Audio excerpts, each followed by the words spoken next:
ఏపీలో మే 13 పోలింగ్ జరిగినప్పటి నుంచి మనం చూస్తున్నాం. పోలింగ్ రోజు జరిగిన ఘటనలు చూడొచ్చు, హింసా ఘటనలు, ఆ తర్వాత జరిగినటువంటి ఘటనలు, ఆ తర్వాత స్పెషల్ ఇన్వెస్టిగేషన్ టీం వేయడం, వాళ్ళు నివేదిక అందించడం, పర్యటిస్తూ ఉండడం ఇంకా కూడా మనం చూస్తూనే ఉన్నాం. ఈ క్రమంలో పోలింగ్ రోజు మాచర్ల నియోజకవర్గంలో ఉన్నటువంటి పాల్వాయి గేటు పోలింగ్ స్టేషన్లో జరిగినటువంటి పిన్నెల్లి రామకృష్ణారెడ్డి ధ్వంసం చేసినటువంటి ఈవీఎంకు సంబంధించినటువంటి ఒక వీడియో సోషల్ మీడియాలో వైరల్ అవుతున్న విషయం మనం చూస్తూనే ఉన్నాము. అండ్ దీనిపై ఈసీ స్పందించింది, కఠిన చర్యలు తీసుకోవాలి అని చెప్పేసి ఆదేశాలు కూడా జారీ చేసినటువంటి క్రమంలో దీనిపై రాజకీయ రచ్చ జరుగుతుంది కూడా. మరి మాట్లాడదాం, గెస్టులు రెడీగానే ఉన్నారు.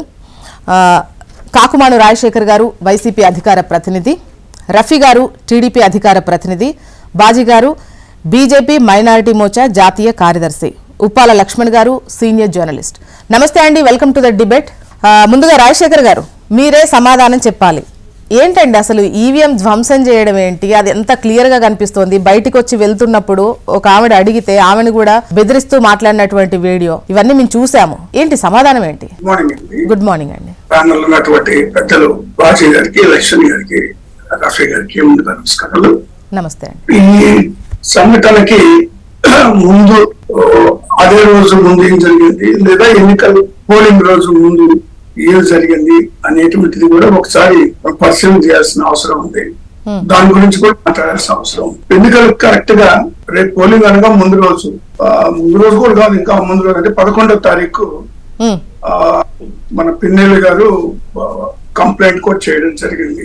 కొన్ని సమస్యాత్మక ప్రాంతాలు ఉన్నాయి, వీటిలో రిగ్గింగ్ ప్రతిసారిగా రిగ్గింగ్ చేస్తున్నారు కాబట్టి వాటి మీద కొద్దిగా ప్రత్యేక దృష్టి పెట్టాలి అని పర్టికులర్ గా ఏదైతే గొడవ జరిగిందో పాల్వాయి గేట్ దానికి సంబంధించిన బూత్ కూడా ఈయన దీని గురించి కూడా కంప్లైంట్ చేయడం జరిగింది. తర్వాత 11 చేయడం జరిగింది. మళ్ళీ 13 ఎన్నికలు అయిపోయిన తర్వాత కూడా అప్పుడే ఆ టైంలో కూడా చెప్పడం జరిగింది, అక్కడ రిగ్గింగ్ జరుగుతుంది, మీరు ఒకసారి దాని విషయం చర్య తీసుకోవాలంటే అక్కడ పోలీసులు కానీ లేదా ఎలక్షన్ సంబంధించిన ఆఫీసర్స్ మొత్తం అది కుమ్మక్క అయినట్టుగా వన్ సైడెడ్ గా రిగ్గింగ్ చేసుకొని మరి వైసీపీ ఏజెంట్లు కూడా బయటికి తరివేసినటువంటి పరిస్థితుల్లో పోలింగ్ జరుగుతూ ఉందని ఎమ్మెల్యే గారికి ఒక కంప్లైంట్ అందింది. ఆయన అక్కడికి వెళ్ళారు అనేటువంటి విషయం తెలిసి, సరే అదే కాదు దాదాపు 14 ప్రాంతాల్లో మరి చాలా చోట్ల దగ్గర అంటే 8 చోట్ల 7 చోట్ల దిగింగ్ జరిగింది. ఈవీఎం కూడా అంటే రాజశేఖర్ గారు, అంటే ఇప్పుడు మాచర్లకు ఈ పాల్వాయి గేట్ గనక మీరు మాట్లాడుతున్నప్పుడు పక్కన విజువల్ కూడా ప్లే అవుతోంది. అయితే అక్కడికి ఆయన వెళ్ళినప్పుడు కామ్ గా ఉంది. ఆయన లేవగానే అక్కడ ఉన్నటువంటి సిబ్బంది కూడా మర్యాదగా ఇట్లా లేచి నిలబడ్డారు. యాక్చువల్గా వాళ్ళ పని వాళ్ళు చేసుకోవాలి. అయినా అక్కడ ఆందోళనకరమైనటువంటి వాతావరణమో అటువంటి పరిస్థితి అయితే ఎక్కడ కనిపించలేదు. రిగ్గింగ్ జరుగుతున్నట్టు కానీ, లేకపోతే వైసీపీ నేతలను ఈడ్చి బయటకేసినట్టు కానీ, మహిళలను బెదిరించి పంపించినటువంటివి కానీ, ఇంకా బయటకు వచ్చినప్పుడు ఒక మహిళనే ఎమ్మెల్యే బెదిరించుకుంటూ వెళ్ళినట్టు వీడియో ఉంది. నేను అదే చెప్పదలుచుకున్నా. అంటే తెలుగుదేశం పార్టీకి ఈసీ ఎలక్షన్ కమిషన్ సిబ్బంది ఏ విధంగా కుమ్మక్క అయ్యారు, వాళ్ళు ఏ విధంగా మరి వీళ్ళు సహకరించారు రిగ్గింగ్ అనేటువంటి విషయాన్ని అక్కడ క్లియర్ గా తెలిసిపోతుంది. నేను అందుకే మీకు నా మాటల్లో ముందుగా మీకు ఏం చెప్పాను, నేను ముందు జరిగింది తర్వాత జరిగినటువంటి విషయాలు వాటన్నిటి కూడా రిలీజ్ చేయాలే కాకుండా దీని తర్వాత ఇంకా 7 పోలింగ్ బూత్ల్లో గందరగోళాలు అవన్నీ ఎందుకు బయటికి రాలేదు. కేవలం ఇది అంటే ఈ వీడియో మీద కూడా మాకు కొన్ని అనుమానాలు ఉన్నాయి. దీనికి సంబంధించి అసలా లేదా ఫేక్ అనేటువంటి విషయం కూడా తేలాల్సిన అవసరం ఉంది. ఎందుకంటే ఇప్పుడు ఇది అధికారికంగా ప్రకటించాల్సినటువంటి అవసరం ఉంది. అధికారికంగా ప్రకటిస్తే దాదాపు వచ్చే 11 ప్రాంతాల్లో కూడా జరిగినటువంటి ప్రతి సంఘటన కూడా బయటికి రావాలి. ఇది ప్రారంభించినప్పుడు చివరికి A to Z ఇది కూడా ఈ వీడియో కూడా రావాల్సిన అవసరం ఉంది. ఆ తర్వాత అసలు రిలీజ్ చేయవలసింది ఎవరు? ఇది రిలీజ్ చేయవలసింది ఎలక్షన్ కమిషన్ నుంచి ఇది రిలీజ్ అవ్వాలా దీనికి ఎందుకంటే ఇది మోస్ట్ కాన్ఫిడెన్షియల్ ఉండేటువంటి అలా రిలీజ్ కాకుండా ఈ లోకేష్ గారు ఎక్స్ ఖాతా నుంచి ఏ విధంగా అక్కడికి వెళ్ళింది, ఏ విధంగా ఆయన రిలీజ్ చేసేది, అంతవరకే ఎందుకు వచ్చింది, మిగిలిన నాకు ఎందుకు రాలేదు, లేదా మిగిలిన ప్రాంతాల్లో జరిగినటువంటి సంఘటనలు ఎందుకు రాలేదు, వాటి మీద ఎందుకు కేసులు లేవు, లేదా అసలు ఏంటి ఇది ఒక మిస్టరీగా ఉంది అనేటువంటిది మాకున్నటువంటి అనుమానం. ఎందుకంటే ఇప్పుడు మేము చాలా స్పష్టంగా ఈసీకి కంప్లైంట్ చేయడం జరిగింది ఇక్కడ జరిగేటువంటి సంఘటనలో. తర్వాత 8 రోజుల తర్వాత లోకేష్ గారు దీన్ని బయట పెట్టడం ఏంటి, Okay. దాని మీద మరి ఒకసారి రఫీ గారిని అడుగుదాం. తర్వాత ఒక్క నిమిషం అండి, ఒక్క నిమిషం. అంటే మేము ఏదైతే ఆరోపణలు చేస్తున్నామో మరి దాదాపు 83 ప్రాంతాల్లో మరి అల్లర్లు జరిగినాయి, పల్నాడు 53 ప్రాంతాల్లో, పల్నాడు మొత్తం మీద. సో ఎక్కడ ఏం జరిగినా ఆ విషయాలు మొత్తం వీడియోలు బయటికి రండి, లేదా అక్కడ ఏం జరిగింది వాస్తవాలు తెలియండి. మరి అక్కడక్కడంతా రిగ్గింగ్ ఇష్టరాజ్యంగా రిగ్గింగ్ తెలుగుదేశం పార్టీ ఓటు మీద చేసుకున్నది అనేటువంటి విషయాన్ని మరి కూడా బయట పెట్టాల్సినటువంటి అవసరం ఉంటేనే ఇది రఫీ గారు ముఖ్యంగా ఈ నియోజకవర్గానికి సంబంధించి కొన్ని ప్రాంతాలకు సంబంధించి చేయాలనే మేము కోరుకుంటున్నాం. ముందుగా కంప్లైంట్ కూడా ఇవ్వడం జరిగింది. అక్కడ రిగ్గింగ్ జరిగే అవకాశాలు ఉన్నాయి అని అన్నారు. అక్కడ టీడీపీ ముఠ రిగ్గింగ్ చేసింది. సో అక్కడికి తెలిసి పిన్నెల్లి గారు వెళ్ళారు. అక్కడ ఆ కోపంతో అక్కడ ఈవీఎం ధ్వంసం చేశారు అనేది వాళ్ళ వర్షన్. అయితే పూర్తి స్థాయిలో వీడియో ఇవ్వకుండా అక్కడ ధ్వంసం చేసింది మాత్రమే ఎలా ఉంది, ఆ వీడియో మీకు ఎలా వచ్చింది? ఇవి ఏంటండి రాజశేఖర్ గారు? అదే అడుగుతున్నా రఫీ గారు గవర్నమెంట్ ఇప్పుడు రిలీజ్ చేస్తే దాని గురించి వేరే విషయం. అది అన్ని సంఘటనలు అన్ని చోట్ల రఫీ గారు అలా చేయకుండా కేవలం ఇది దీన్ని కట్ చేసి అంతవరకే చేస్తే ఇది ఏం మార్పింగ్ జరిగింది, ఏం జరిగింది అనేది మీద పోయి సమగ్రమైన విచారణ జరగాలని మేము కోరుకుంటున్నాం. ఓకే రఫీ గారు చెప్పండి. నమస్తే మేడం, మీకు అలాగే రాజశేఖర్ గారికి, లక్ష్మణ్ గారికి, బాజీ గారికి, హెచ్ఎంటీవీ వీక్షకులకి అందరికి కూడా శుభోదయం. బాగుందండి స్టోరీ, చాలా చక్కగా అల్లారు. రాజశేఖర్ గారి నోట్లో నుంచి పిన్నెల్లి రామకృష్ణారెడ్డి గారు అసలు ఈవీఎం పగలగొట్టలేదు అనే మాట రాలా. అది కూడా ఫ్యాబ్రికేటెడ్ అంటే ఒక షూటింగ్ తీసి నేనేదో మిక్స్ చేసి రిలీజ్ చేసినట్టుగా చెప్తున్నాడు ఆయన. ముఖేష్ కుమార్ మీనా గారు రిలీజ్ చేశారు. సిట్ దర్యాప్తులో వెబ్ లో వచ్చినటువంటి వెబ్ ఫోర్కాస్ట్ లో వచ్చినటువంటి వీడియోని ముఖేష్ కుమార్ మీనా గారు రిలీజ్ చేశారు. అది రిలీజ్ చేసిన దాన్ని లోకేష్ గారు ఎక్స్ లో చర్యలు తీసుకోమని చెప్పారు. దాన్ని వెనుకలు వచ్చేసి బాగుంది స్టోరీ. ఆయనే కొట్టేస్తాడు, ఈవీఎం పగలు కొట్టేస్తాడు, దుర్భాషలాడతాడు, హైదరాబాద్ వెళ్ళిపోతాడు. 2 గంటల్లో వస్తా, నేను 2 గంటల్లో హైదరాబాద్ నుంచి వస్తా అన్నాడు. ఎందుకు రావట్లేదు? ఎక్కడికి వెళ్ళాడు? ఏ కలుగులో దాక్కున్నాడు? రావట్లేదే. మరి ఆయన ఏం చేయకపోతే ఎక్కడెక్కడ రిగ్గింగ్ జరిగిందో చెప్పాలిగా. వచ్చి ఆయనగా అభ్యర్థి అక్కడ మాచర్లలో రిగ్గింగ్ చేసే కెపాసిటీ, రిగ్గింగ్ చేస్తున్నది ఎవరో అందరికీ తెలుసు. స్థానిక సంస్థల ఎన్నికల్లో కారు మీద బోండా ఉమా, బుద్ధా వెంకన్న ఇద్దరు అక్కడ పరిశీలకులుగా వెళ్తే ఆ కారు మీద దాడి ఎలా చేశారో చూశారు కదా మీరు. మీ దగ్గర కూడా విజువల్స్ ఉన్నాయిగా.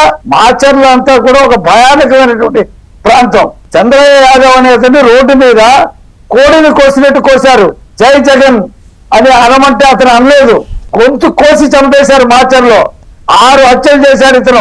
ఎన్నో దౌర్జన్యాలు చేశాడు. మొత్తం ఆ ప్రాంతంలో ఉండేటువంటి ప్రకృతి సంపద అంతా దోచుకున్నాడు. 3 సార్లు నుంచి గెలిచి అతను దౌర్జన్యాలు చేసి గెలిచి ఈ రకమైనటువంటి పరిస్థితిలో ప్రజలు అక్కడ తిరుగుబాటు చేశారు. ఒక నాయకుడు బ్రహ్మారెడ్డి అక్కడికి వచ్చేటప్పటికి ఇతని ఆటలు సాగవని తెలిసిపోయింది. ప్రతి బూత్ లో ఇతనికి వ్యతిరేకంగా ఓట్లేస్తున్నారు అనేది తెలిసిపోయి అక్కడికి వెళ్ళి ఈవీఎం పగలగొట్టాడు.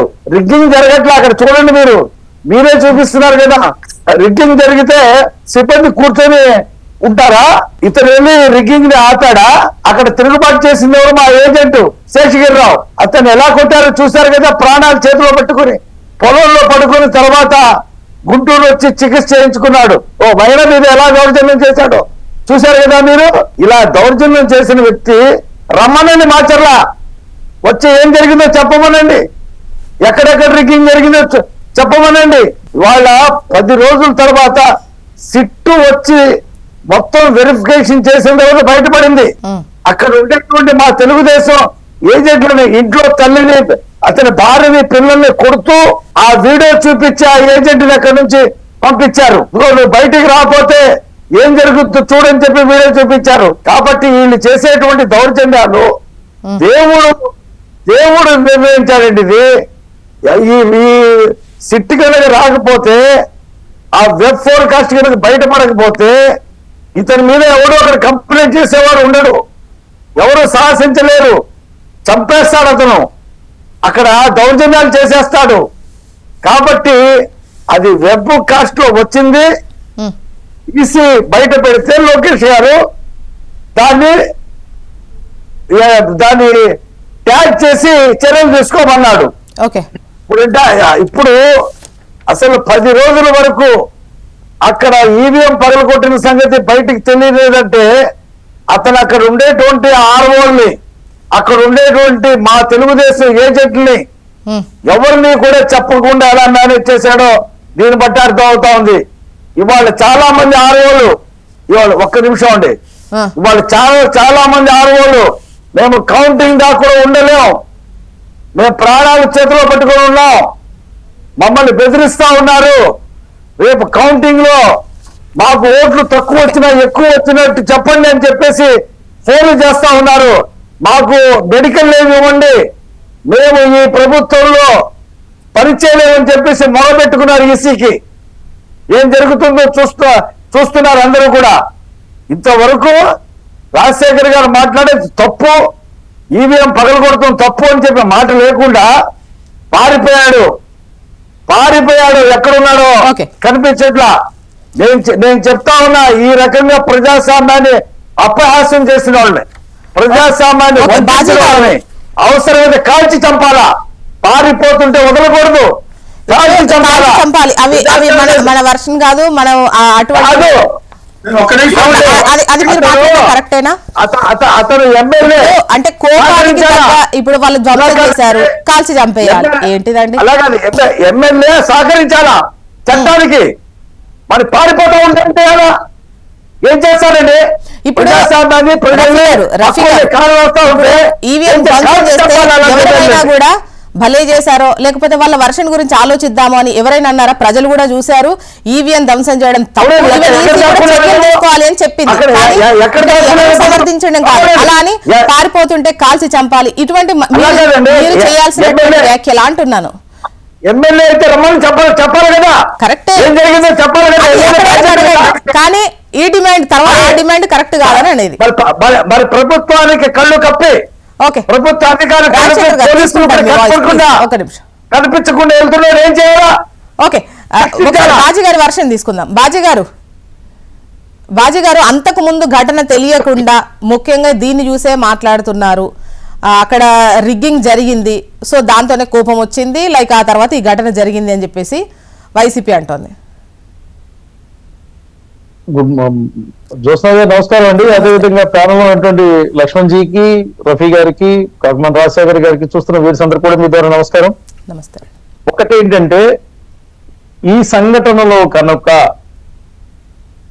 తెలుగుదేశం పోటీదారుడు ఉన్నట్లయితే ఆ సన్నివేశం ఎలా ఉంటుందో కూడా ఒకసారి ఊహించుకోండి. కేవలం అక్కడ ఉన్నటువంటి ఎమ్మెల్యే తను వచ్చినటువంటి తీరు, బూత్ లో ప్రవేశించినటువంటి తీరు, వెంటనే తన ఆగ్రహాన్ని వ్యక్తం చేస్తూ అక్కడ పగలగొట్టినటువంటి పద్ధతి ఏదైతే ఉందో అక్కడ వరకు ఒక ఎపిసోడ్ అండి. దాన్ని డిక్లేర్ చేసినటువంటి ఎలక్షన్ కమిషన్ నిబద్ధతను మనం ప్రశ్నించలేం. ఎందుకంటే 175 నియోజకవర్గాల్లో ఎక్కడా జరిగినటువంటి సందర్భం, ఆ సంఘటన కేవలం ఆ బూత్లోనే ఆ నియోజకవర్గంలో జరిగింది. రెండవది, ఎలక్షన్ కమిషన్ మీద ఈ రోజున పోలీసులు తీసుకున్నాడు, పోలీసుల మీద చర్య చేస్తే పోలీసుల మీద అన్యాయంగా చర్య చేశారని చెప్పని, లేకపోతే పోలీసులను కావాలని తప్పించారని నిన్నటి వరకు పోలీసుల పక్కన మాట్లాడారు. ఏదైతే అధికారం సాధించిన తర్వాత వైసీపీ అధికారంలో ఉండగా సాగించినటువంటి అధికారులను లొంగ తీసుకునేటువంటి పాలన ఏదైతే ఉందో ఆ పాలనకి పరాకాష్ట ఎన్నికల ముందు చాలా మంది తమ యొక్క పదవుల్ని వదిలి వెళ్లాల్సినటువంటి పరిస్థితి జరిగింది, స్థానాలు మార్చాల్సినటువంటి పరిస్థితి వచ్చింది.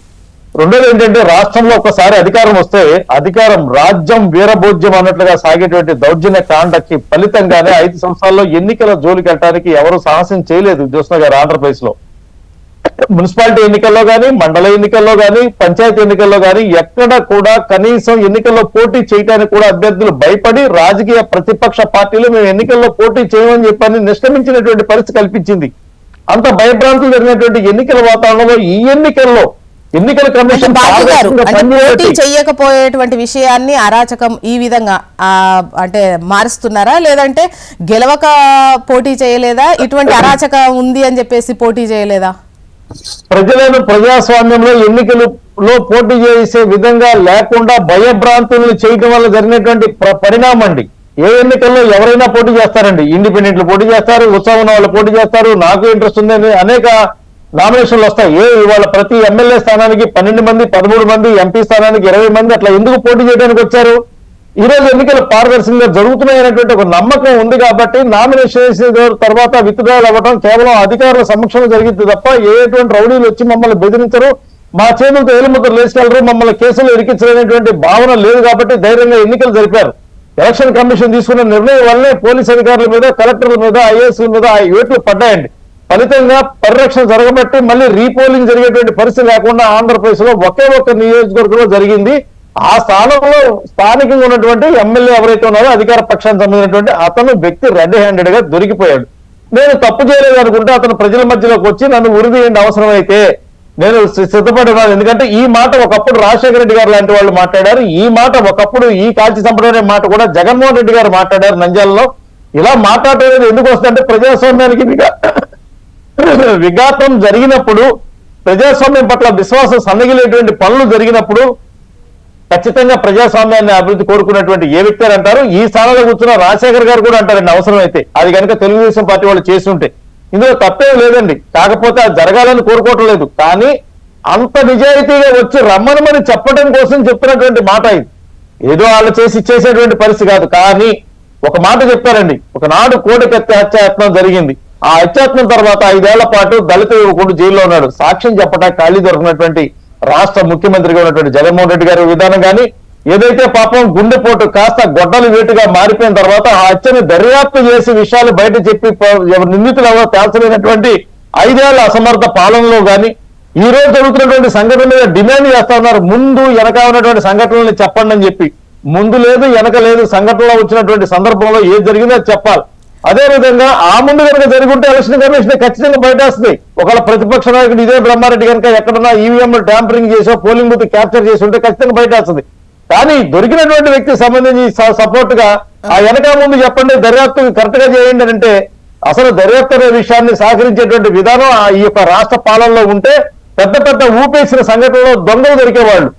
175 నాకెందుకు రావు, వైనాట్ 175 అయినటువంటి ఆత్మ ధైర్యం కలిగినటువంటి వ్యక్తి, పెద్ద పెద్ద సిద్ధం సభలతో ప్రజలను సమీకరించి ప్రజల్ని నేను గ్యారంటీ గెలుస్తానని చెప్పినటువంటి వ్యక్తికి ఈ రాష్ట్రంలో ఎందుకు చెదురుమదురు సంఘటనలో, లేకపోతే ఎందుకు దౌర్జన్య కాండలో, ఎందుకు ఈ కత్తిపోట్లో, ఎందుకు బుల్లెట్లు భూమిలో దిగటాలో, ఎందుకు రాళ్లు విసరటాలో, ఎందుకు పోలింగ్ బూత్ క్యాప్చర్ చేయటాలో, ఇటువంటి పోలింగ్ బూత్ లో ఉన్నటువంటి ఈవీఎల్ పగలగొట్టేటువంటి పరిస్థితి ఎందుకు వచ్చిందంటే ప్రజలు తిరగబడ్డారు. 35 లక్షల మంది కొత్త ఓటర్లు ఈ రాష్ట్రంలో రాష్ట్రం మార్పు కావాలని చెప్పని, అభివృద్ధి కోసం ఆంధ్రప్రదేశ్ అన్నపూర్ణ ఏదైతే ఉందో ఆక్రోశిస్తా ఉంది. ఎవరు చేతుల్లో పడిపోయాను నేను, నా పరిస్థితి ఎందుకు వచ్చింది, ఈ రాష్ట్రాన్ని నన్ను మార్చండి అని చెప్పి, నా బతుకు రాత మార్చండి అని చెప్పి ఆంధ్రప్రదేశ్ తల్లి ఘోషిస్తా ఉంది. ఇడిపోయినటువంటి రాష్ట్రానికి కావాల్సినటువంటి అభివృద్ధిని పంచడం మొదలుపోయి రక్తాన్ని ఏరులుగా పెంచడం విషయంలో, పారించడం విషయంలో పాటుపడుతున్నటువంటి పాలన పైన ప్రజలు విసిగెత్తి తిరుగుబాటు చేశారు. అందుకని బ్రహ్మారెడ్డి తరఫున వాళ్ళు ప్రజలు మా వెంటే ఉన్నారు అంటున్నారు, ప్రజలు తిరగబడింది అంటున్నారు. మీరు మొత్తానికి అంటే టీడీపీ వైసీపీకి మధ్య జరుగుతున్నటువంటి వాటిని ప్రజలు మా వైపు అంటే వాళ్ళు కూడా ప్రజలు మా వైపే అని అంటున్నారు. ఒక్క నిమిషం రాజశేఖర్ గారు, ఒకసారి అంటే విశ్లేషణ తీసుకొని మళ్ళీ ఖచ్చితంగా మీ వాయిస్ నుండి మళ్ళీ స్టార్ట్ చేస్తాను. లక్ష్మణ్ గారు, మీరు చూస్తున్నారు, టోటల్ ఎపిసోడ్ మొత్తం చూస్తున్నారు, ఏంటి మీకేమనిపిస్తోంది? ముందు ఒక మాట నేను బాజీ గారికి చెప్పాలి. సారీ బాజీ గారి రఫీ గారికి, ఈ కాల్చి చంపేస్తా అనేటువంటి మాట సరే ఆవేశంతో అన్ని ఉండొచ్చాము, కానీ విత్డ్రా చేసుకుంటే మంచిది. విత్డ్రా చేసుకుంటాను. రాజశేఖర్ గారు కూడా జగన్మోహన్ రెడ్డి చంద్రబాబు నాయుడు కాల్చి చంపాడు, కాల్చి చంపుతాను అని చెప్పింది ఆ మాట కూడా తప్పే. జగన్మోహన్ రెడ్డి పోలిక లేదండి. ఇప్పుడు వాళ్ళు చేస్తుంటారు, వాళ్ళు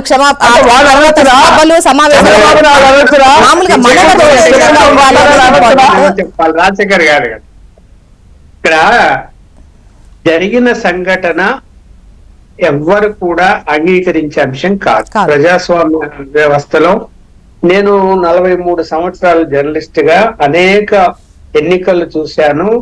బ్యాలెట్ పేపర్లు ఉన్నప్పుడు ఎలాంటి రిగ్గింగ్లు జరిగాయో, బ్యాలెట్ బాక్స్ తీసుకెళ్లి బాయిల్లో పడేసిన సందర్భాలు ఉన్నాయి. ఎన్నికల ఏజెంటులు కూడా ఒక విలేజ్ కి వెళ్తూ ఉంటే చంపి కనపడకుండా కాలువలో పడేసి ఆ శవం 4 రోజుల తర్వాత దొరికింది. అలాంటివన్నీ కూడా జరిగాయి. ఒకప్పటి పరిస్థితులు వేరు, ఈనాటి పరిస్థితులు వేరు. ఈ రోజు సోషల్ మీడియా వచ్చిన తర్వాత, ప్రజలు కూడా చైతన్యం అయిన తర్వాత ఇలాంటి ఘర్షణలకు, ఫ్యాక్షనిజానికి, దౌర్జన్యాలకు తావులేదు. ప్రజాస్వామ్యబద్ధంగా ఓటు వేయించుకోవాలి. సరే, మీకు కొన్ని చోట్ల పోలింగ్ బూతుల్లో ఒక్కొక్క పార్టీకి మెజారిటీ ఉంటది, న్యాచురల్ గా ఉంటది. ఒక విలేజే మొత్తం ఒక పార్టీకి ఉంటుంది, ఒక విలేజ్ ఇంకొక విలేజ్ పెట్టి వేరే పార్టీకి ఉంటుంది. అట్లని చెప్పి ఆ విలేజ్ కి పోయి ఓట్లు వేయకుండా అడ్డుకుంటాము. బ్యాలెట్ పేపర్లు, అంతమంది బ్యాలెట్ పేపర్లు చించేవాళ్ళు, తీసుకుపోయేవాళ్ళు. ఇప్పుడు ఈవీఎం పగలగొడతాము, మీరు ఓటు వేయడానికి లేదు అనేటువంటి విధానంలో ఎలా కరెక్ట్ అవుతుంది? మరి మీరు మీ డామినేషన్ ప్రాంతాల్లో మీరు ఓట్లు వేయించుకుంటున్నారు కదా, దొంగ ఓటర్లు తీసుకొచ్చి నిలబెట్టి ఓట్లు వేయించుకుంటారు, లేదంటే రీసైక్లింగ్ చేస్తారు. ఇప్పుడు ఈవీఎంలు కాబట్టి రీసైక్లింగ్ చేస్తారు. అధికారుల లోపల ఉన్న పోలింగ్ ఆఫీసర్లు బెదిరిస్తారు, ఏజెంట్లు ఉంటే బయటికి తరిమేస్తారు, లేదా డబ్బుతో కొనేస్తారు. ఇది సహజంగా అన్ని పార్టీలు చేస్తున్న పని. ఒక పార్టీ ఎక్కడ వీలు ఉంటే అక్కడ చేస్తుంది, వీలు లేని చోట చేయలేదు. కానీ అక్కడ ఎక్కువ శాతం మంది ఓటర్లు మీకు వ్యతిరేకంగా ఉన్నారు అని చెప్పి, లేదంటే రీసైక్లింగ్ చేస్తున్నారు అనుకున్నాం. అంటే ఓ 4 నెలలు కూడా వాళ్ళే 10 సారి బట్టలు నొక్కుతుంటారు. అది ఎవరైనా బయట నుంచి రూట్ ఆఫీసర్ వచ్చినా కూడా పోలింగ్ జరుగుతున్నలాగా కనిపిస్తుంది సీను, ఎందుకంటే నిలబడుకుంటారు లైన్ లో. అలా చేసినా కూడా తప్పేది. అలా తప్పును ఏ పార్టీ అయినా ప్రశ్నించవచ్చు, నిలదీయచ్చు, దాన్ని అక్కడ ఆపచ్చు కూడా. అది చేయాలి, ఆపి ఉండాలి. ఒకవేళ అక్కడ రీసైక్లింగ్ జరుగుతూ ఉంటే క్యూలో ఉండే వాళ్ళతో, ఆయన యాజ్ ఏ క్యాండిడేట్ గా క్యూలో ఉన్న వాళ్ళతో మాట్లాడచ్చు, లోపల ఆఫీసర్లతో మాట్లాడచ్చు, ఏం జరుగుతుందో తెలుసుకోవచ్చు, అక్కడ ఏజెంట్లు, వాళ్ళ పార్టీ ఏజెంట్ ఉన్నాడు లేదో కనుక్కోవచ్చు. ఇవన్నీ మనము విజువల్ చూస్తుంటే ఆయన ఎలాంటి ఎంక్వైరీ చేయలేదు, ఆవేశంగా లోపలికి వెళ్ళిపోయి ఈవీఎం పగలు కొట్టినట్టే కనిపిస్తున్నాడు. అందువల్ల అది కరెక్ట్ అయితే కాదు, తప్పది, చాలా తప్పు. అలాంటి పని ఒక శాసనసభ్యుడిగా, బాధ్యత గల పౌరుడిగా ఆయన ఆ విధంగా ఆయనే ల్యాండ్ ఆర్డర్ను తన చేతిలోకి తీసుకొని బెదిరించేసి చూశాను. ఇందాక తెలుగుదేశం ఏజెంట్ అడ్డుకోకపోతే కూడా అతన్ని కొట్టి తోసేసి తను మళ్ళీ బయటికి వెళ్ళిపోయాడు. బయట కూడా ఏదో ఘర్షణ జరిగిందని ఒక వీడియోలో ఉంది. ఏది ఏమైనా తప్పదు, పనిష్మెంట్. ఇప్పుడు ఆ సెక్షన్లన్నీ చూస్తే అవి బెయిల్ వచ్చే పరిస్థితి లేదు, నాన్ బెయిలబుల్ అరెస్ట్. ఇప్పుడు ప్రజాస్వామ్య పద్ధతిలో తప్పు జరిగినప్పుడు, అది ఆవేశంలో చేసినప్పుడు తప్పు ఒప్పుకోవాలి, పోలీసులకు సరెండర్ కావాలి. ఏమంత పారిపోవాల్సిన అవసరం ఏం కాదు. అది మళ్ళీ బెయిల్ పెట్టుకుంటారు, బెయిల్ వచ్చే అవకాశాలు ఉంటాయి, ఇవన్నీ ఉంటాయి, ఇన్వెస్టిగేషన్ జరగాల్సినవి జరుగుతాయి. ఇప్పుడు ఎంత మీడియా పబ్లిసిటీ వచ్చింది 2 రోజుల నుంచి. వెళ్ళిపోయాడు, విదేశాలకు పోయాడంట, అక్కడ పోయాడంట, ఇక్కడ పోయాడంట, లుకౌట్ నోటీసులు ఇచ్చారంట. అంటే అది పార్టీకి డ్యామేజ్ చేస్తుంది, అతన్ని వ్యక్తిగతంగా కూడా డ్యామేజ్ చేస్తున్నది కదా. అది అవసరమా? అదే నువ్వు లొంగిపోయావు అనుకో, ఇంత డ్యామేజ్ జరగదు కదా. ఇప్పుడు చేయడం తప్పే, ఎవరు కాదండు, కానీ ఆవేశంలో చేసి ఉండవు, లేదు ఏదో జరిగింది, నువ్వు అక్కడ ఉన్న వాళ్ళు ఏదో 10 మంది కలిపి వాళ్ళే రీసైక్లింగ్ చేసుకుంటున్నారు, ఓట్లని వేసేసుకుంటున్నారు అని అనుకున్నావు అంటే అదే ఆ పనే కాదు. ఆ పని చేయాల్సిన అవసరం లేదు. ఖచ్చితంగా ఓటర్స్ బయట క్యూలో ఉండే వాళ్ళని ప్రశ్నించవచ్చు, నిలబెట్టచ్చు, లోపలికి పోవచ్చు, అక్కడ ఏం జరిగింది, ఎంతవరకు పోలింగ్ శాతం అయింది, స్టార్ట్ అయిందా లేదా, ఎంతమంది ఓడ్చే అయినా తెలుసుకోవాలి కదా. తను తెలుసుకొని అక్కడ ఏదైనా జరగనా అని. ఇప్పుడు అక్కడ ఒక 10 నిమిషాల్లో నీకు అక్కడ ఇంత ముందంటే బ్యాలెట్ పేపర్లు ఉన్నప్పుడు పట గుద్ది లోపల పడేసి మళ్ళీ వేలు ముద్దలు కొట్టేవాళ్ళు. ఇది అలా కుదరదు. ఒక ఓటర్ పోయి ఆన్ చేసిన తర్వాత సమయం తీసుకుంటది, తర్వాత రెండో ఓటు వేయాలంటే కనీసం 2-3 మినిట్స్ ఆగాలి, తర్వాత మళ్ళీ ఆన్ అవుతుంది ఇది. అందువలన అట్లా నీకు తొందరగా టకటక బట్టలు నొక్కేసి వేసుకునేటువంటి అవకాశం కూడా లేదు. Time, it will take some time. అందువల్ల ఆయన ఎందుకు ఆవేశపడ్డాడు అనేది కదా ఆయన ఏదైనా మీడియా ముందుకు వచ్చి చెప్పగలిగితే తప్ప ఏం జరిగింది అనేది, ఒకవేళ ఏం తెలుగుదేశం వాళ్ళు ఏం తప్పు చేశారన్నది కూడా, తప్పు చేసి వచ్చేస్తే కనుక అదే పద్ధతి. కానీ మిషన్ ఇప్పుడు అక్కడ ఏమైంది, రీపోలింగ్ కూడా జరగదా. రాష్ట్ర వ్యాప్తంగా ఎక్కడ రీపోలింగ్ లేదంటే అది కూడా లేదు కదా. లేదు. ఓకే. మరి దాని మీద ఎలక్షన్ కమిషన్ ఏం రిపోర్ట్ తెప్పించుకుంటున్నది, సిట్ వాళ్ళు ఏం చేస్తారు, రేపు మరి దాన్ని మళ్ళీ రీపోలింగ్ జరుపుతారా అంటే ఇది జరిపే అవకాశం లేదు. ఎందుకంటే రీపోలింగ్ గడువు 2 days అయిపోయింది. ఓకే. కాకపోతే అవేసో పెట్టచ్చు దాన్ని. ఓకే. అండ్ రాజశేఖర్ గారు ఇప్పుడు కార్యకర్తలు గొడవ జరిగింది, కొన్ని పోలింగ్ స్టేషన్లో ఈవీఎంలు ధ్వంసమయ్యాయి అని అంటే చేస్తూ ఉంటారు. ఇక్కడ అభ్యర్థే ఈవీఎంను నెలకేసి కొట్టడం, ధ్వంసం చేయడం. అయితే దీనిపైన మాట్లాడదాం. రాజశేఖర్ గారు చూస్తున్నారు, ఇక్కడ చాలా విషయాలు మాట్లాడారు. ముందుగా రఫీ గారు కూడా కొద్దిగా రఫ్ గా మాట్లాడారు.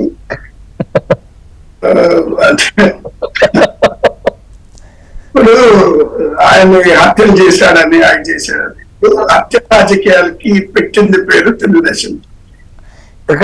ఇప్పుడు ఇప్పుడు ఇంకా హత్య రాజకీయాలు ఇవి ఇవి ఇవి ఇప్పుడు మనం పెట్టుకున్నది ఏంటంటే అసలు ఇప్పుడు ఎన్నికలు జరుగుతున్నాయి, ఎన్నికల సామాగ్రిని ధ్వంసం చేయడం అనేది, అందులో ఒక అభ్యర్థి అంత ఆవేశపడ్డం అనేది ఎంతవరకు అభ్యర్థి ఒక్క నిమిషం రఫీ గారు, అట్లా ఎంతవరకు కరెక్ట్? ఇప్పుడు మామూలుగా మీరు దాన్ని సమర్థిస్తారా? పోనీ నేను వాళ్ళు మాట్లాడిన దానికి సమాధానం చెప్పాక మీరు చెప్పిన దానికి సమాధానం చెప్తాను. ఇప్పుడు హత్య రాజకీయాలు ఎలా చేశాము అన్నారు. తెలుగుదేశం పార్టీ అధికారంలోకి వచ్చిన వెంటనే కారంచేడు, మా జిల్లాలో మా పక్కన విలేజ్ లో కారంచేడులో దళితుల్ని ఊచకోత కోసినటువంటి చరిత్ర తెలుగుదేశం పార్టీ. సొంతంగా గొడ్డలతో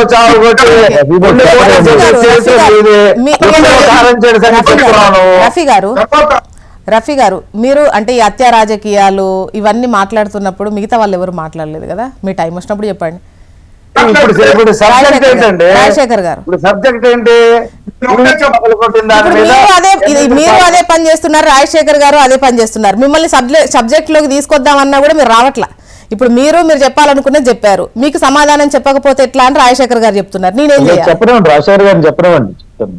కానీ ఇప్పుడు నేనేమంటానంటే, ఇప్పుడు బాజీ గారు మాట్లాడితే విన్నా, రఫీ గారు మాట్లాడితే మిమ్మల్ని కూడా వింటాను, చెప్పండి. అందుకే వింటున్నాం కదా, చెప్పండి. ఇప్పుడు నన్ను అర్థం చేస్తే ఇది అలా డిబేట్ సాగుతుందండి. దయచేసి అర్థం చేసుకోవాలి. రఫీ గారు ఎప్పుడు అలాగే చేస్తున్నారు, అది మార్చుకోండి దయచేసి. సరే, ఏది ఏమైనా ఇప్పుడు దీని గురించి మళ్ళీ ఇంకొక మాట కూడా వాడారు. ఆయన ఎక్కడ వెళ్ళిపోయారు, రమ్మానండి, ఆచరణ రమ్మానండి, పిన్నెళ్ళ దమ్ముంట రమ్మని, ఏదన్నీ ఛాలెంజ్లు, ఇలాంటి ఛాలెంజ్లు చేసుకునే కదా ఇన్ని గొడవలు జరుగుతున్నాయి, గందరగోళాలు ఎందుకు జరుగుతున్నాయండి. ఇప్పుడు ఆ ప్రాంతంలో, పల్నాడు ప్రాంతంలో ఇలాంటి రఫీ గారు లాంటి రెచ్చగొట్టేటువంటి కార్యక్రమాలు మాట్లాడబట్టి ఇన్ని గొడవలు జరుగుతూ ఉన్నాయి. లేకపోతే ఏం చెప్పండి, ఇప్పుడు రమ్మనండి వస్తాడు, రేపు మాచర్లు వచ్చి పిల్లలు కూర్చో తమ్మున్న మగవాడు ఎవడు ఉంటే పొమ్మనండి, ఆయన ముందుకి పొమ్మనండి, రమ్మనండి, ఇవన్నీ వద్దు. నేను ఒకటే చెప్తున్నాను, రాజకీయంగా మనం వేరే విషయాలు జోలికి వెళ్ళొద్దు. జరిగిన సంఘటన విషయం మాట్లాడుతున్నాము. ఇప్పుడు జరిగిన సంఘటన నేను మరొకసారి కూడా చెప్పదలుచుకున్నా, ఎలక్షన్ కమిషన్ ఎన్నికల తర్వాత ప్రెస్ మీట్ పెట్టి 11 చోట్ల గందరగోళం జరిగి ఈవీఎంలు ధ్వంసాలు అయితే మొత్తం 11 చోట్ల జరిగినట్టుగా ప్రెస్ మీట్ పెట్టి మరీ చెప్పారు. అవన్నీ రిలీజ్ కాకుండా లోకేష్ గారికి ఎలాగా ఇది వెళ్ళింది, ఎలక్షన్ కమిషన్ నుంచి వెళ్ళింది, ఏ విధంగా వీళ్ళు, మీకు ఒకటి తెలియదు, ఇక్కడ సీసీ కెమెరానే కాదు, అక్కడ ఉన్నటువంటి వాళ్ళు కూడా కెమెరాలు పెట్టి రికార్డ్ చేస్తున్నటువంటిది కూడా కనపడతాం. అంటే అసలు కెమెరాలు పోలింగ్ బూత్ లోకి అలౌ చెయ్యరు మామూలుగా, మరి అది కూడా రికార్డులు చేసుకుంటా ఉన్నారు. మరి ఏం మార్పింగ్ చేశారు, ఏం జరిగింది అనే దాని మీద నేను మాట్లాడా. సరే, లేదా మీరు ఆగండి రఫీ గారు, లేదా పూర్తి స్థాయి అన్నిటి మీద కూడా విచారణ చేయండి, ఎక్కడెక్కడ ఏం జరిగిందో. చట్టం తీసుకెళ్తుంది. దాని గురించి మీరు నేను ఎన్ని మాట్లాడుకున్నా కూడా చట్ట ప్రకారం ఏం జరగాలి జరుగుతుంది. కాకపోతే ఏదైతే ఈ వ్యవస్థలు ఉన్నాయో వన్ సైడ్ పోతున్నాయి అనేటువంటి దాని మీద మేము పదే మాట్లాడుతూ ఉన్నాం. తర్వాత నేను బాజీ గారు కూడా మళ్ళీ ఇదే మాట మాట్లాడారు. బాజీ గారు మళ్ళీ అదేమంటే వివేక గారి హత్య కేసు, వివేక గారి హత్య కేసు జరిగింది తెలుగుదేశం పార్టీ అధికారంలో ఉన్నప్పుడు జరిగింది. తర్వాత ఏమైంది, సిబిఐ ఎంక్వైరీ అయింది. చేతకాని ప్రభుత్వం 5 ఏళ్ళ కూడా చేస్తలేదు. చేతకాని ప్రభుత్వం కేంద్రానికి ఎందుకు ఏ కేంద్ర పరిధిలో ఉన్నటువంటి సిబిఐ ఎంక్వైరీ జరుగుతుంది. చేతగాని వాళ్ళు అది విషయాన్ని గుర్తుపెట్టుకోవాలా. ఇప్పుడు రాష్ట్ర పరిధిలో ఉన్నటువంటి అంశం కాదు. అట్ట జరిగింది తెలుగుదేశం పార్టీలో ఉన్నప్పుడు. వైసీపీ అధికారంలోకి వచ్చిన తర్వాత అది సిబిఐకి వెళ్ళిపోయింది. కేసు దర్యాప్తు ఎవరు చేస్తా ఉన్నారు? ఇవన్నీ నేను ఒకటే కోరుతున్నానండి. ఇప్పుడు ఆరోపణలు చేసుకోవడం వాళ్ళు ఒకటంటే నేను రెండు మాట్లాడితే వాళ్ళు నేను రెండు అంటే వాళ్ళు మూడు. దీనివల్ల కాదది. ఏది ఏమైనా దాంట్లో కూడా మాకు కొన్ని సందేహాలు ఉన్నాయి.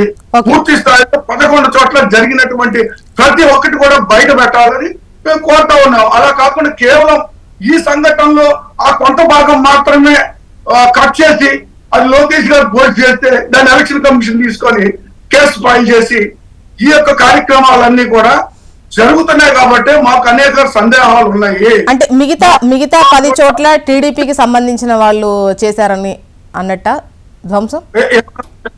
అంటే 11 చోట్ల ఒకటే బయట పెట్టారు, మిగతా 10 చోట్ల లెక్కేంటి అని అడుగుతున్నారు కదా. నేను అడుగుతుంటే 11 చోట్ల జరిగినాయి అన్నారు కదండి.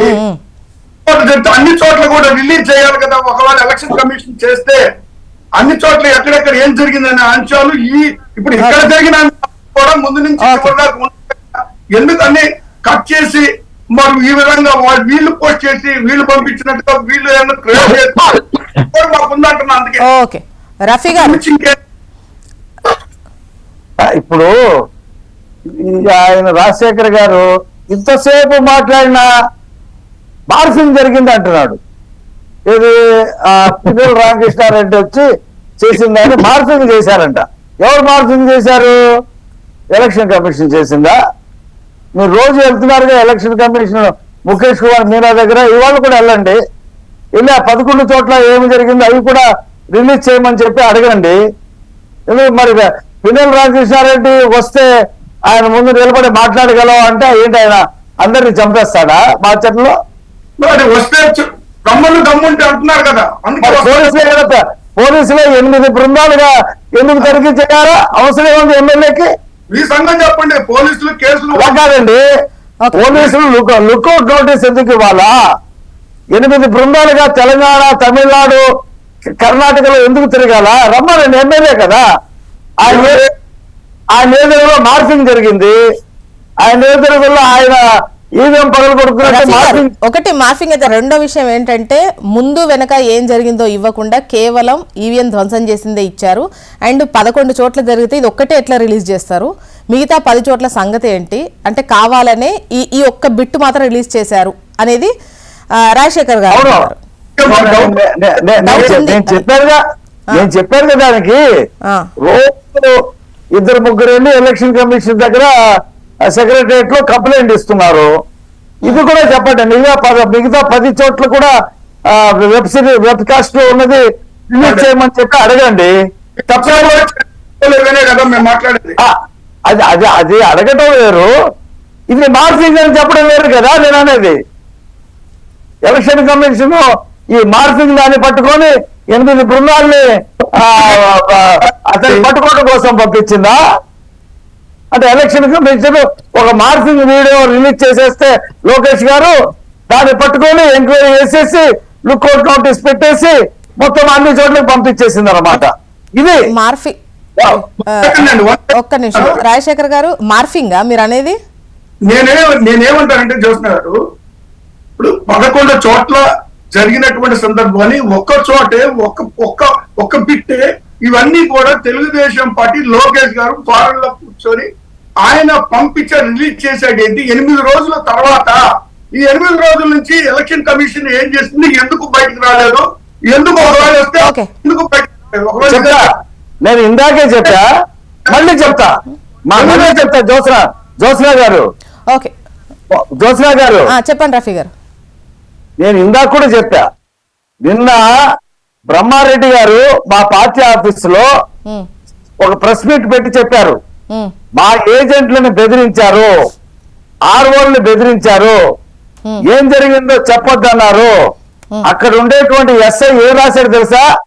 గుర్తు తెలియని వ్యక్తులు వచ్చి ఈవీఎం పగలగొట్టారు, ధ్వంసం చేశారని చెప్పి రాశాడు. పాప ఎస్ఐ గారికి పిన్నెల రామకృష్ణారెడ్డి గారు ఎవరో తెలీదు, గుర్తు తెలియని వ్యక్తులు వచ్చి చేశారు. ఇది లోకేష్ గారు ఫారిన్ లో కూర్చొని చేసింది కాదు.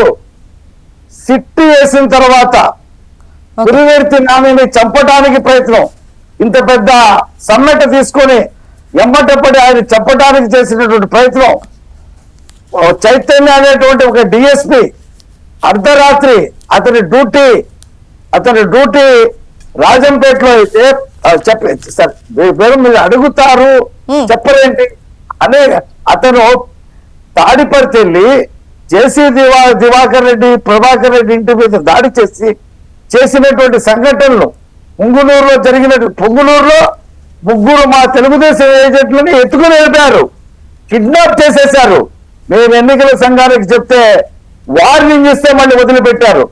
ఇలాంటి నరసరావుపేటలో అనేక సంఘటనలు జరిగిన నేపథ్యంలో సిట్టు వచ్చి అన్ని వీడియోలు వెరిఫికేషన్ చేసిన తర్వాత ఇది బయటపడిన దాంట్లో ఇది చాలా తీవ్రమైనటువంటి అంశంగా ఒకసారి బాజీ గారు ఎన్నికల సంఘం రిలీజ్ చేసింది. ఈ రిలీజ్ చేయడం విషయంలోనే పలు అనుమానాలు వైసీపీ వ్యక్తం చేస్తుంది. ఆ ఇన్వెస్టిగేషన్ 11 చోట్ల అన్ని వీడియోలు కావాలని అడుగుతున్నారు. ఓకే బాజీ గారు. జ్యోత్స్న గారు, ఇక్కడ నేను ఒక మాట చెప్పదలుచుకున్నానండి. ఎన్నికల ప్రచార వేళ ఇదే పిన్నెల్లి రామకృష్ణారెడ్డి గారి భుజం మీద చేసి అపధర్మ ముఖ్యమంత్రి, నాకు మంచి స్నేహితుడు, ఇతను చాలా మంచోడు ఇచ్చినటువంటి కితాబ్ ఏదైతే ఉందో సౌమ్యుడు, దాన్ని చూడండి.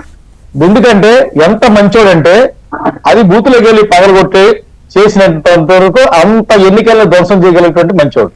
ఇక్కడ మీకు ఇంకో మాట నేను క్లియర్ చెప్తాను. అసలు రాజశేఖర్ రెడ్డి గారు రాష్ట్రాన్ని భవిష్యత్తు పునాది వేస్తారు, నిర్మిస్తారనేటువంటి నమ్మకంతో ప్రజలు ఆయన అడుగులో అడుగేస్తారంటే ఆయన వెనకాల నిలవాలని చెప్పి జగన్మోహన్ రెడ్డి గారిని చేశారు.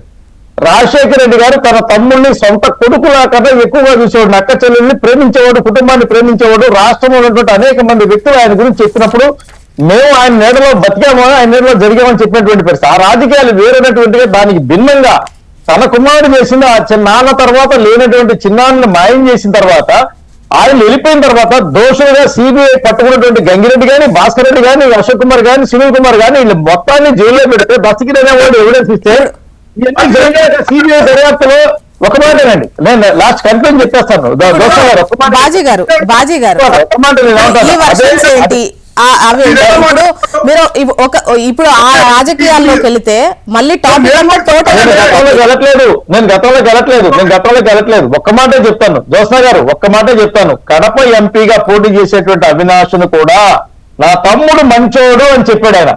ఆయన మంచోడు అని నేరారోపణలు ఉన్నవాళ్ళు, ఆయన మంచోడు అని హత్య కేసుల్లో ప్రవేశించిన నిలబడితే ఏ పార్టీలో లేరు. ఇప్పుడు నాయకులతో ఫోటోలు దిగి ఆ తర్వాత దేంట్లో బయటపడ్డ వాళ్ళు కూడా చూపిస్తారు.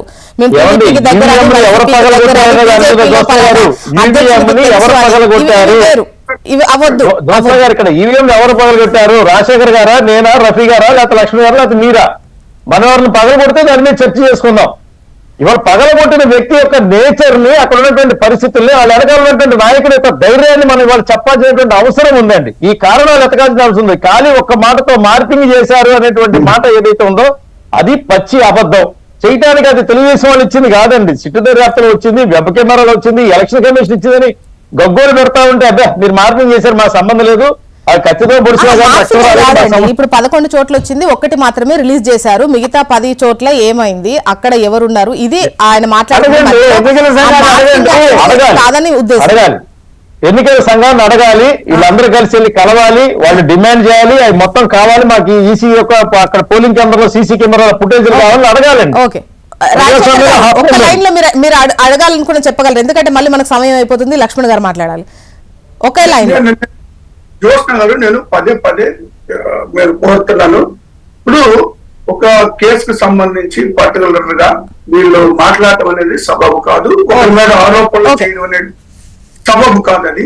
మరి ముఖ్యంగా ఈ కేసు సిబిఐ విచారణ జరుగుతున్నప్పుడు వివేకానంద కేసు వీళ్ళు ఎవరండి చెప్పడానికి? లక్ష్మణ్ గారు సుప్రీంకోర్టు చెప్పింది. కడప జడ్జిమెంట్ మీద సుప్రీంకోర్టు భావ ప్రకటన చేసిన మాట్లాడేది ఓకే, రఫీ గారు, ఒక నిమిషం, రాజశేఖర్ గారు లక్ష్మణ్ గారు, ఈ ఇష్యూ మీద ముఖ్యంగా అంటే వచ్చినటువంటి వీడియో పట్ల కూడా పలు అనుమానాలు వాళ్ళు వ్యక్తం చేస్తున్నారు. మరి మిగతా చోట్ల ఏం జరిగింది అనే ఇది కూడా అటు వైసీపీ నుంచి వస్తోంది. చూడమ్మా, మిగతా కేసులన్నీ కూడా పోలింగ్ లోపల ఇలాంటి సంఘటనలు కాదు, అవి రకరకాల సంఘటనలు, అవి బయట జరిగిన సంఘటనలు. ఆ సంఘటనలకు సంబంధించినటువంటి వీడియోలు బయట సీసీ కెమెరాలు ఉంటే కూడా దొరుకుతాయి. ఎవరు తప్పు చేశారు, ఎవరు చేయలేదు, అప్పర్ హ్యాండ్ ఎవరు, ఇవన్నీ కూడా సిట్ అనేది దాని గురించే వేశారు. అన్ని సీసీ కెమెరాలు ఓపెన్ చేస్తారు. దొరికిన మేరకు ఎవరిని కేసుల్లో పెట్టాలో అందులో విజువల్స్ ఎవరెవరు కనపడుతున్నారో వాళ్ళందరి మీద కూడా ముందు ఇప్పుడు ఏం చేశారంటే ఆ విజువల్స్ ఆధారంగానే ఎఫ్ఐఆర్లు కట్టారు అందరి మీద. మీకు ఒక మాట చెప్పనా, మా జర్నలిస్ట్ మీద కట్టారు అక్కడ నసరాపేటలో. 5 సీసీ కెమెరాలు ఉన్నాడు, ఆయన కవరేజ్కి పోయాడు, ఆయనకే సంబంధం లేదు. అతని మీద కూడా ఎలక్ట్రానిక్ మీడియా రిపోర్టర్, అతని మీద కూడా కేసు ఉంది. ఇప్పుడు పోలింగ్ సిబ్బంది వాళ్ళు పీఓల మీద వాళ్ళపైన కూడా కేసులు అయ్యాయి. ముఖ్యంగా ఈ పోలింగ్ స్టేషన్ లో పీఓల పైన అంటే లేచి అభివాదం చేశారు కదా వాళ్ళు, వాళ్ళపైన కూడా అందరిపైన కేసు, ఎవరెవరు కనిపించారో అందరిపైన ఇప్పుడు కేసులు పెట్టారు, సస్పెండ్ చేశారు. సంజయ్ ఇవ్వాలని కూడా చెప్పారు ఇవాళ. చెయ్యాలి ఎందుకంటే సంఘటన అక్కడ జరిగినప్పుడు వాళ్ళు వెంటనే రిపోర్ట్ చేయాలి కదా. రిపోర్ట్ చేయకుండా ఫాల్స్ రిపోర్ట్ పంపించేస్తే ఎవరు చేసినారో తెలిసి కూడా ఎమ్మెల్యేని కనుక్కోలేరు. లోపల ఉన్న వాళ్ళ ఆఫీసర్లు తెలియదు ఎమ్మెల్యే ఎవరని. ఎమ్మెల్యే మాట వాడకుండా గుర్తు తెలియని వ్యక్తులు అనేటువంటిది ఎలా చెప్పారు అన్నది ఇప్పుడు జరిగిన సంఘటన విజువల్స్ ద్వారా బయటకు వచ్చినప్పుడు ఆ విజువల్స్ ను ఈ సిట్టు దర్యాప్తు సంస్థలు ఒకవేళ లీకేజ్ చేసి ఉండొచ్చు, తప్పేం లేదు దాంట్లో. ఇప్పుడు ఒక ఇష్యూ వాస్తవం ఏంటని ప్రజలకు తెలియాలి అంటే ఇప్పుడు సిబిఐ ఉంది, సిబిఐ వల్ల అనేక కేసులు. ఒకటండి 8 రోజుల తర్వాత ఈ విషయం బయటకు వచ్చింది. అది ధ్వంసం చేసింది అభ్యర్థి సిట్టింగ్ ఎమ్మెల్యే అని చెప్పేసి అక్కడ ఉన్నటువంటి సిబ్బంది కూడా ఏం మాట్లాడకపోవడం, దానిపైన అంటే వీళ్ళే చేశారు అని క్లియర్ గా చెప్పకపోవడం, దాని పట్ల కూడా వాళ్ళు సస్పెన్షన్ కి అయితే గురయ్యారు. మరి చూద్దాం, అంటే మిగతా ప్లేసెస్ కు సంబంధించి కూడా ఇంకా వివరాలు తెలియాల్సి ఉంది, అసలు ఏం జరుగుతుంది ఏంటి అనేది. And thank you so much అండి డిస్కషన్ లో పార్టిసిపేట్ చేసినందుకు. రాజశేఖర్ గారు, రఫీ గారు, బాజీ గారు, లక్ష్మణ్ గారు, థ్యాంక్ యూ అండి. ఇది వాళ్ళ న్యూస్ అనాలిసిస్. చూస్తూనే ఉండండి హెచ్ఎం టీవీ. వార్త ఆగదు, నిజం దాగదు.